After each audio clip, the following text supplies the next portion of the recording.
So you're crazy enough to want to make a living from music. Well, I did just that for the last 7 years, and here's what I learned.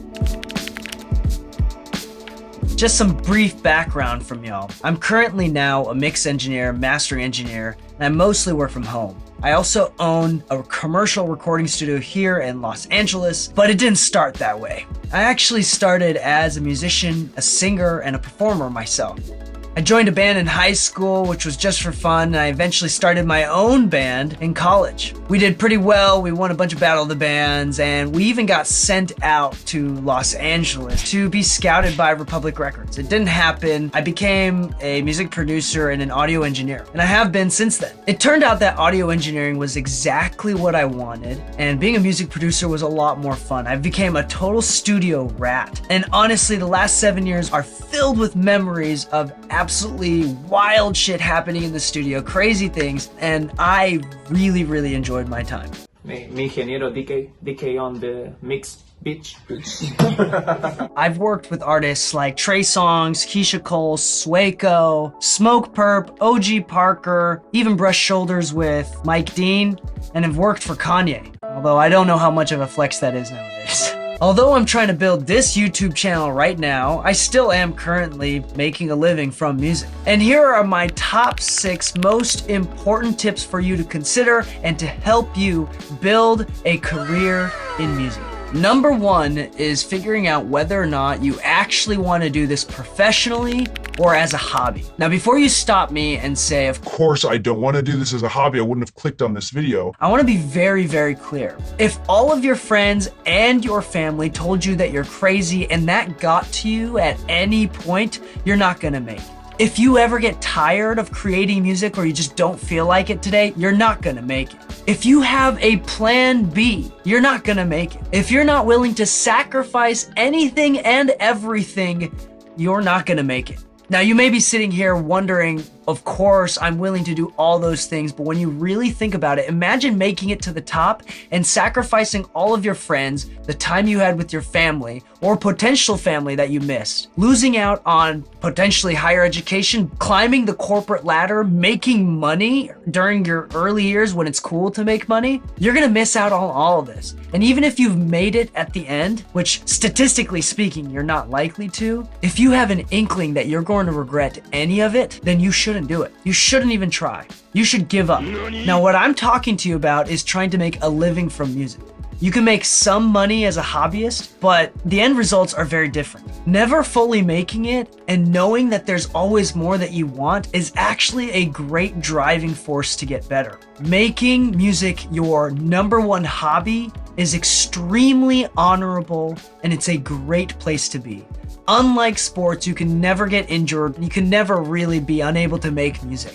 It's a lifelong, fun goal as well as creative outlet. And if that's what you want music to be, let it be that for you. But if you're still delusional enough to want to make a living from music, then let's move on to number 2. Point number 2 is actually thinking about what you specifically want to do and to what level that you want to do it. Now, let's say specifically for me as an audio engineer, and I wanted to win Grammys. I wanted to be the best of the best. We are really trying our hardest to remain humble at this point, okay?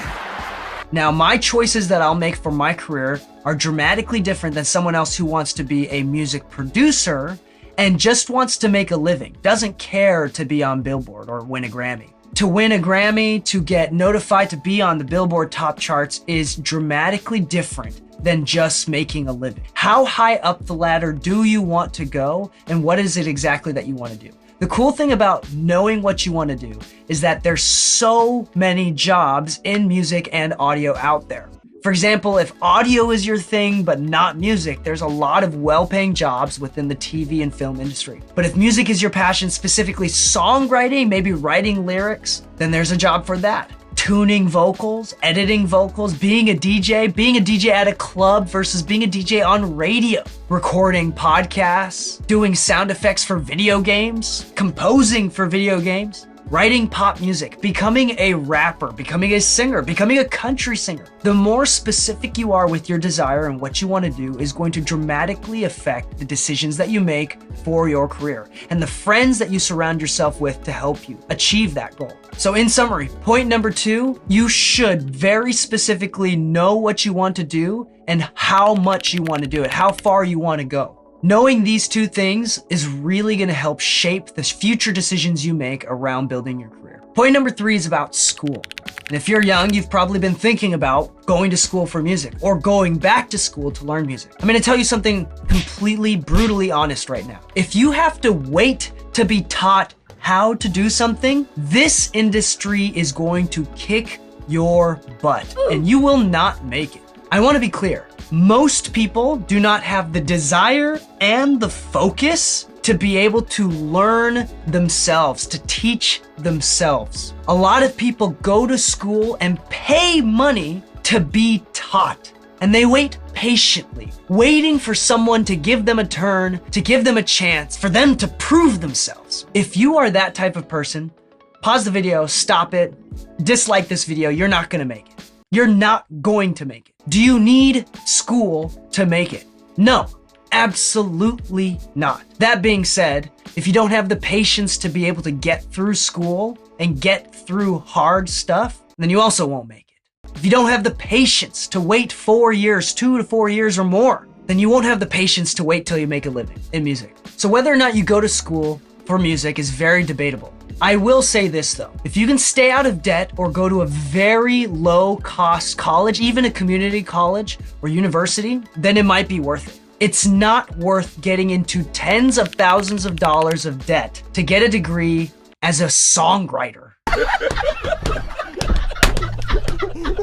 The value of school is the network. The people that you go to school with is going to help you make money for the rest of your career. And having a degree, even if it's something as arbitrary as music, is going to help you if you decide to drop out. I'm not saying that this is a plan B, but if you decide that music isn't working for you or you want to have a day job to support your music career, it is going to be so much easier to do that if you have a degree of any kind. Do I recommend you get a degree? Yes. Do you need a degree to make a living from music? Abso-freaking-lutely not. Point number 4 is very simple.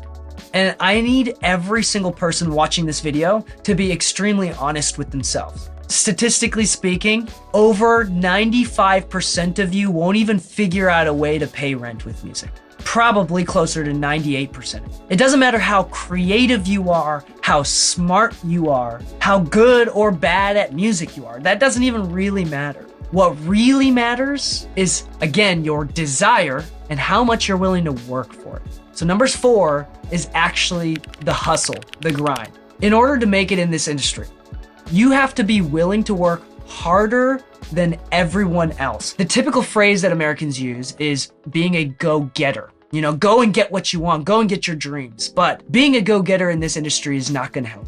Everybody wants to make it in this industry. Everybody wants to share their music and be given the limelight, be given a chance just to prove themselves in one moment. Hey, listen to my music. Go check out this album. Come to my show. If you are that kind of person, I'm gonna tell you right now, that's a waste of hard work. That is not the way you wanna work hard. The way you wanna work hard is by giving.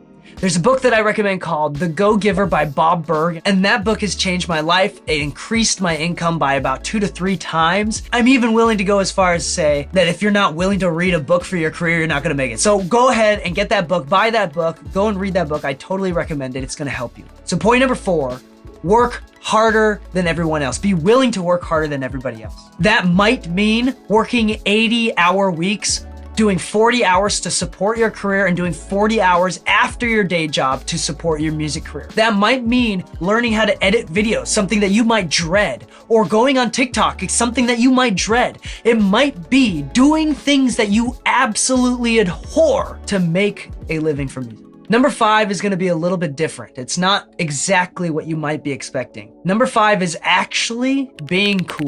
Being cool goes a long way. In fact, depending on what part of the music industry you want to be, it might be the most important thing. Oftentimes, people don't get opportunities because they're really good at something. It's because they have a really great personality and you're a good Hank. The better of a hang you are, the better that you will do in the music industry. The more doors will be open, the more you will be introduced to others. The cooler you are, the more fun you are to be around, the more giving you are, the better you will do in the music industry. Now, here's some hard facts for you. The music organization called RIAA, which is the same organization that gives out platinum and gold plaques, did some studies. In 2019, the actual retail value of the American recorded music industry, so not live shows or anything like that, the recorded music industry only made $11.1 billion. Now, I know that's a lot of money, but the reason why I say only is because the tech industry alone in 2019 made 1.6 or 1.3 trillion dollars, and the film industry in America alone in 2019, if I'm not mistaken, made over $300 billion. $11 billion is very, very little. And to put it in even more perspective, that was in 2019. In 2020, it went up to $12.2 billion. 83% of which came from streaming services. So you've heard of a lot of artists and musicians, even your friends complaining about how much money they don't make from Spotify and Tidal and YouTube and everything like that. Well, guess what? That's where most of the money in recorded music is coming from. The fact of the matter is, there's not that much money in the music industry. All of the big label artists that are flaunting their jewelry, their money, their cars, I'm gonna be honest with you, most of their income is coming from brand deals or outside of the music industry. There's not that much money in the music industry. The entire marketing part of the music industry is to kind of flaunt and show you that they have a lot of money. That's part of the marketing, that's part of the branding, but that's not the truth. Especially for regular people like you and I. Billie Eilish might have a lot of money, but not compared to Jeff Bezos, not compared to Johnny Depp. There's a reason why all of these top label artists aren't on Forbes for making money. If you want to make money, music is not the industry. Get into film and TV. Become a YouTuber. The reason why I bring up these stats is to point out, number 4, how hard you have to work and how important that is, but also the importance of being cool. There's nepotism and gatekeeping in the music industry. If you aren't cool, then why would they ever give you a job? There's so few. So be cool. Number 6 is endure. Endure. Keep going. Keep grinding. If you keep grinding and you never give up, the good news is that to some capacity, whether it's big or small, you're going to make it. The one secret about making a living from music is that at the end of the day, because of how few jobs there are, how little money there is in the industry, it really feels like a last man standing kind of industry. The more people retire, the more people get older, the more your peers start to quit, the more likely you're gonna get better jobs and better gigs. So just stick to it, stick to the end. There's some other practical things that I could have added, like the importance of social media and marketing and how labels are only signing people that already have created a following on their own, but this is not the video for that. The last and final tip that I wanna give is the importance of being delusional. Especially if you are a creative artist. You have to be delusional. You have to be delusionally confident. You have to have a form of willful ignorance, or else it's not gonna happen. So market the crap out of yourselves. Be delusional. Have fun. Enjoy what you do. And make a living from music. Right now, I want you to use the comment section as a place for you to manifest. Tell me exactly what you want to do and what you're willing to do to get it. Be supportive, be a go-giver, and keep learning.